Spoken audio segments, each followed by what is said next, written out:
तो जय हिंद दोस्तों। ये आपका अपना यूट्यूब फ्लो, ठीक है। ये आपका अपना यूट्यूब प्लेटफॉर्म जहाँ आपको समाचार यानी कि ठीक है, जो भी मीडिया के माध्यम से बहुत सी ऐसी चीज़ें होती है जिसको बड़ा चढ़ा के दिखाया जाता है।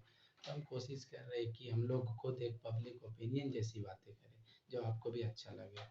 तो आज हम आपके बीच में एक ऐसा अपनी तरफ से जो भी एनालाइज हो सकता है, जैसे हमने भी बिहार के बेस्ट रिपोर्टर होते हैं अभिषेक कुमार, जैसे यूट्यूब प्लेटफॉर्म है, ठीक है, अमित शर्मा, जैसे मैंने उन सब की ही न्यूज़ों का हम थोड़ा अपनी तरफ से उसी को आपके बीच में हम ला रहे हैं।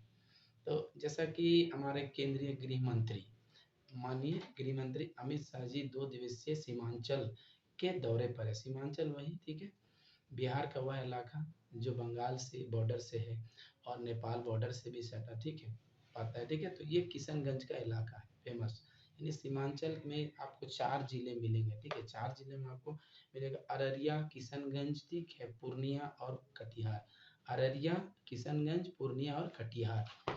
तो ये जो 4 जिले हैं इनको किस तरह साधा जाए। अब क्यों यहाँ पे अमित शाह जी को क्यों यानी कि माननीय गृह मंत्री को ऐसे क्या आफत आ गई कि उनको किशनगंज का दौरा करना पड़ा।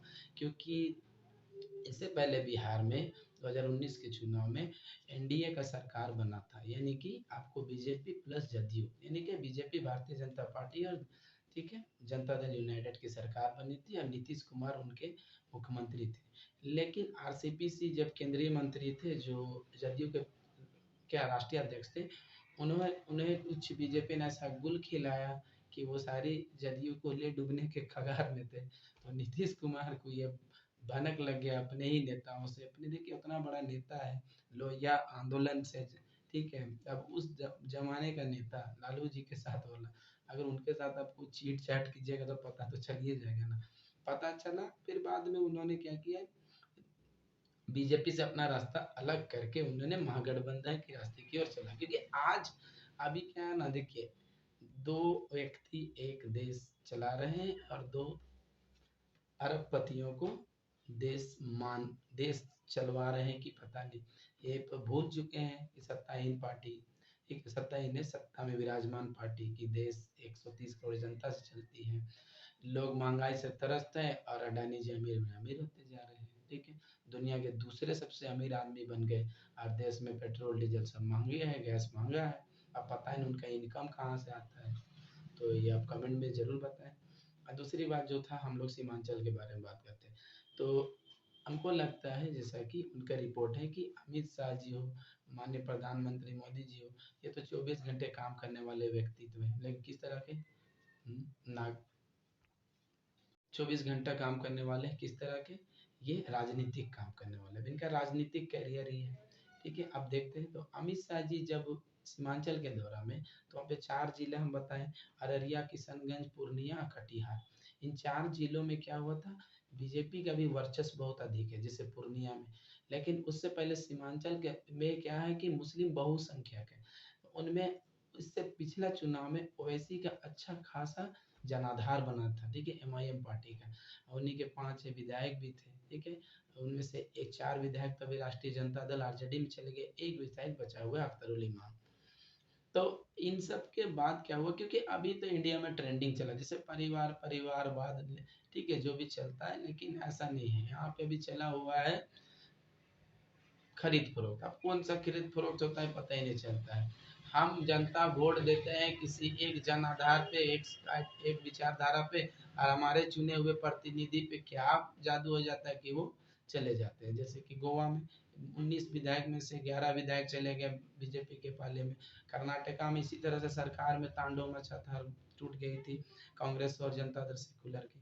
तो ये बौखलाई हुई बीजेपी है, क्योंकि नीतीश कुमार जब महागठबंधन से आ गए और कहा जा रहा है जो भी 2024 के चुनाव में हो सके महागठबंधन या सारे विपक्षी दलों का एक सामूहिक प्रयास चलेगा कि एक साझा प्रधानमंत्री उम्मीदवार उतारा जाए। तो उनमें से अगर किसी का सबसे सक्षम है और कोई उस लायक है तो वह नीतीश कुमार। नीतीश कुमार को बरसों का एक्सपीरियंस है, लालू जी के साथ रहे हैं, ठीक है, जनता दल वाली सरकार उस जमाने से राजनीति, ये समाजवादी लोग हैं, ठीक है, इंदिरा गांधी के जो उस समय से जो बना है, तो इनका तो तजुर्बा बहुत अधिक है। अब इनसे कहीं अधिक डर है, क्योंकि एक समाचार ये भी आ रहा है न्यूज की नीतीश कुमार को जो भी है, उनके राष्ट्रीय अध्यक्ष लल्लन सिंह हो या केसी त्यागी है, राष्ट्रीय जनता दल के सचिव वरिष्ठ नेता, उन्होंने भी कहा कि कहीं यूपी के फूलपुर से चुनाव लड़ाया जाए। फूलपुर वही पंडित जवाहरलाल नेहरू का संसदीय क्षेत्र हुआ करता था, तो वहां से लड़ाया जाए, ठीक है, फिरोज गांधी वाला। तो अगर वहां से लड़ाया जाता तो वहां का जातीय समीकरण कैसा है। और नीतीश कुमार जी खुद ही एक पिछड़ा वर्ग से आते हैं, यानी कि वो नीतीश कुमार का वर्चस्व बिहार में तो जनाधार है, अगर वो एक साझा उम्मीदवार बनते हैं तो यूपी में भी उसका असर रहेगा और झारखंड में भी असर रहेगा। और वो उनके पास ही एक ऐसा कला है जो विपक्ष को एक मुट्ठी एक जगह रख सकते हैं, ठीक है। क्योंकि अब बहुत सारे विपक्षी दल हैं, अगर 2024 में सारे विपक्षी दल अगर एक साथ चुनाव लड़ते हैं तो सोचिए चुनाव का रोल, चुनाव का जो है ना माहौल ही बदल जाएगा। ये जो ऐसे हिंदी प्रदेश में आते हैं ना, इसलिए अमित शाह जी बौखला गए और वापस सीमांचल का दौरा करना पड़ रहा है। लेकिन सीमांचल का दौरा करने पड़ रहा है तो एक तरफ तो कांग्रेस के जो पूर्व राष्ट्रीय अध्यक्ष थे, ठीक है, राहुल गांधी जी, वो तो एक भारत जोड़ो यात्रा में एकदम जनाधार जोड़ने में लगे हैं और कांग्रेस को फिर से जमीनी रूप से जिंदा कर रहे हैं एकदम ताकत के साथ। और वो तो आप वीडियो में देख रहे हैं, उनके साथ भीड़ भी एक साथ है। यानी जो पहले का कांग्रेस का जो था वो भी अब स्वरूप ही बदल जा रहा है, उनको भी। और नीतीश कुमार जी ने भी कह दिया है, शरद पवार जी ने भी कह दिया है कि अगर एक बड़ा विपक्षी मोर्चा बनता है तो अगर उस मोर्चे में अगर कांग्रेस नहीं रहती है तो मोर्चा कभी सफल नहीं हो पाएगा।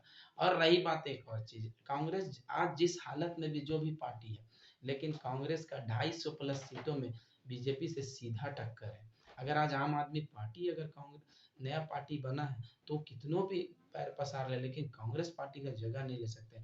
उनके कैडर अभी भी जमीनी रूप है, बस उनको ताकत की जरूरत है और वही काम राहुल गांधी कर रहे हैं। देखिए वो अब कश्मीर से कन्याकुमारी की यात्रा करेंगे और भारत जोड़ेंगे, ठीक है, तो रहा। लेकिन जब यहाँ अमित शाह जी आए तो वहां पे बोले कि हम सौगात देंगे, एयरपोर्ट देंगे बना, ठीक है, लेकिन तो कोई ताली मार नहीं रहा है, जबरदस्ती बोल रहे ताली तो मारो। अब सोचिए ये हालत हो गई है, यानी कि जमीनी रूप में अब ये अमित शाह जी को भी डर लग रहा है कि 2024 का मिशन आसान नहीं है। यानी कि अब जो घमासान होगा वही असल घमासान होगा।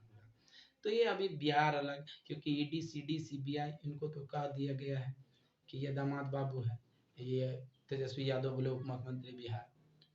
तो इन सब चीजों से आपका क्या राय है, क्या इत्तेफाक करते हैं, कमेंट बॉक्स में जरूर बताएं। और ये जो सीमांचल का दौरा है, उस दौरा से पहले ही जो झटका लग रहा है, जो उत्साह होनी चाहिए तो उत्साह नहीं है, तो इससे साफ संकेत है कि लोग महंगाई से त्रस्त हैं और सरकार के प्रति कुछ तो है, ठीक है। क्योंकि लोग कितना सुनेंगे, विकास भी दिखना चाहिए। और नीतीश कुमार एक ऐसा चेहरा है जो विपक्ष का रोल बदल सकते हैं। ना तो उन पे कोई भ्रष्टाचार का आरोप है, ना तो उन पे कोई ईडी सीडी लग सकता है, ना सीबीआई का डर है। तो इसीलिए वही एक टक्कर ले सकते हैं अभी के दौर में 2024 में। अगर नीतीश कुमार को अगर साझा उम्मीदवार बनाया जाता है तो विपक्ष का जो रूप है वही बदल जाएगा। और सारे विपक्ष अगर एक मंच पर खड़े हो जाते हैं तो बीजेपी को कहा नहीं जा सकता है। पूर्ण बहुमत की तो सरकार दूर की बात, कितने सीटें आएंगी ये पता नहीं।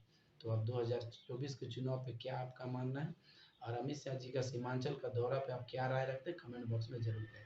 तो ये हमारी राय थी, उम्मीद करते हैं आपको अच्छा लगा। ऐसे वीडियो हम आपके बीच में लाते रहेंगे। तो तब तक के लिए नमस्कार।